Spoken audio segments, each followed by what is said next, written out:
Aš kažkada savo bičiuliams buvau papasakęs, kad už mano kiemo tvoros yra nukritęs meteoritas. Kai mąsčiau, kokią filmuksų idėją sukurti, man į galvą įkrito mintis. Kodėl neperkel šitos istorijos į kitą lygį? Taigi, idėja yra tokia. Eksterjeras, kita planeta, miškas, rytas. Nusileidžia erdvėlaivis. Iš jo išlipa paslaptingas individas su kosminiu kostiumu. Jis tyrinėja aplinką, eina link duobės ir joje randa nežinomos kilmės meteoritą.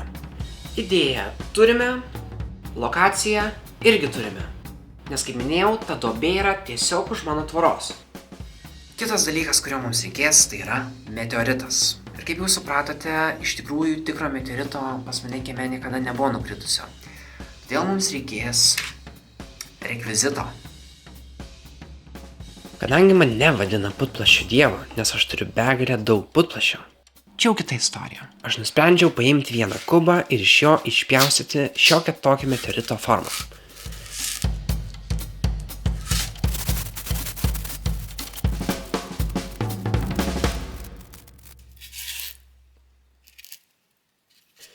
Turėdamas daug patirties su šiuo reikalu, aš žinau, kad tokiems vaikams kaip aš negalima putplasčio dažyti su purškiamais dažais.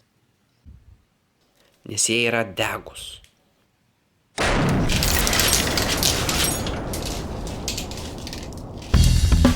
Būtent dėl šios priežasties aš su jais ir dažysiu.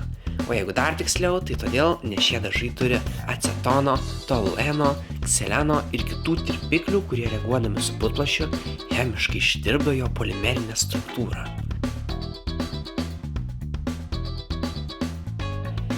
Taip aš padariau, kad meteoritas turėtų tikroviškesnę išvaizdą. Tada aš jį nudažiau juodais dažais, pilkais, vėl juodais ir truputį metaliniais dažais, kad suteikti blizgesio ir daugiau tekstūros. Štai ir turime, anot kino režisieriaus Alfredo Hitchcocko, kuris yra sukūręs filmą apie mano gimtojo miesto dabartinę varnų situaciją.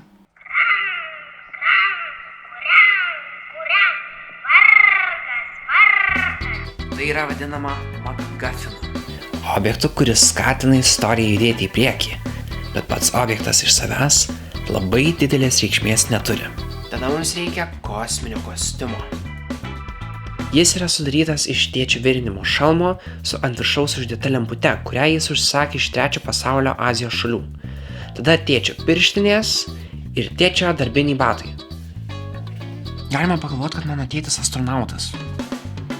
O pats grožis yra apdaras, nupirktas iš Humanos parduotuvės. Na ką, dabar jau viską esame pasiruošę, pats laikas filmavimui. Kuriuo buvo sunkumų, nes aš nusprendžiau, kad reikia filmuoti 5 ryto, kai kyla saulė. Tai reiškia, kad reikės keltis labai anksti.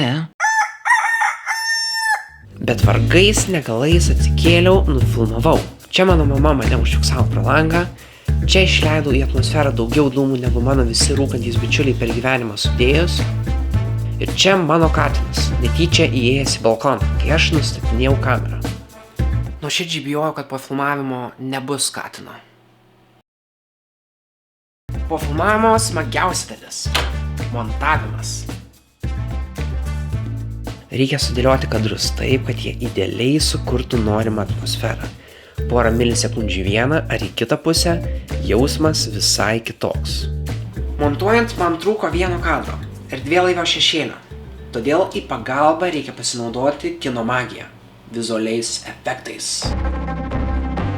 Per Blender programą ištryniau kubą, sukūriau naują paviršių, uždėjau žolės tekstūrą iš Polyhaven svetainės, ją sumaišiau su kita tekstūra. Taip pat parsisinčiau nemokamą erdvėlaivio 3D modelį į Sketchfab svetainės ir suanimavau nusileidimą. Tada beliko iškepti kadrus.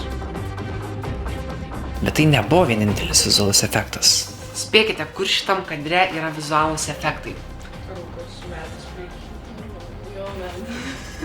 Kuris medis? Šitas medis? Ne, čia dar jis yra. Parodyti, ne? Ok, tai gerai, tai vienas. Ar pastebėjot? Tu pašalinai daiktą. Taip, žiūrėkit, va. Eisa. Čia yra dūmų mašina, tada jos nėra. Tada yra, nėra. Iš kur jie dūmai.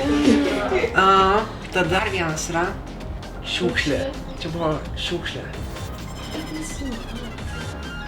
Durnas dalykas, kad aš pro ją praėjau. Tai žinai, ką tai reiškia, kad man reikėjo save apkarpyti rotoskopijos būdu. Kiekvienam kadre. Kadras po kadro. Kiek tu tai užtruko laiko? Tai per daug. Nu tai reikėjo išmesti tiesiog šiukšlę, bet aš nemačiau jos. Ir pabaigai apipavidalinimas, kuomet viskas susijungia į vieną. Čia aš padariau spalvų korekciją, kad visi kadrai būtų gražesni.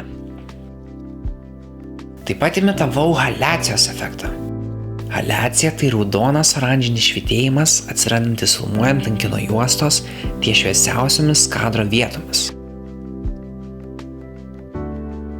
Kurdamas šį projektą aš ne kartą keičiau savo nuomonę. Tai man vienu momentu patiko, tai kitu ne. Jau buvo pradėjau užknisti, kai buvau nepatenkintas savo rezultatu. Bet be kurdamas supratau, jog darant atsiranda ir kibirkštis, kuri mane skatina užsidegti ir daryti toliau. Būtent dėl to aš ir myliu kino filmus, nes juos bekuriant kažkur slypi stebuklas.